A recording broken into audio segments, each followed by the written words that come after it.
আত্মাদের উপর গবেষণা করতে আসা এই মেয়েটি যখন পণ্ডিতজিকে আত্মাদের সম্পর্কে জিজ্ঞাসা করছিল তখন হঠাৎ করেই পণ্ডিতজির পা থেমে গেল। কারণ তিনি অনুভব করলেন যে একটি গাছের মধ্যে বন্দি একটি ছোট্ট মেয়ের আত্মা বারবার সাহায্যের জন্য ডাকছে। পণ্ডিতজিকে থেমে যেতে দেখে মেয়েটি জিজ্ঞাসা করলো, আপনি হঠাৎ থেমে গেলেন কেন? তখন পণ্ডিতজি বললেন, আমাকে কেউ সাহায্যের জন্য ডাকছে।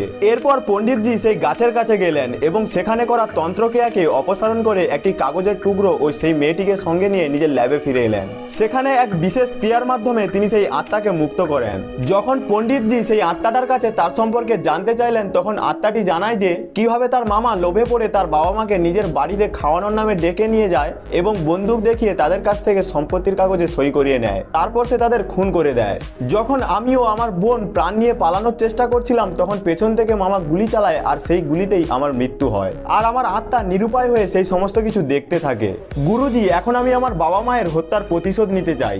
গুরুজি কি বাচ্চা মেয়েটির বদলা নিতে সাহায্য করতে পারবে?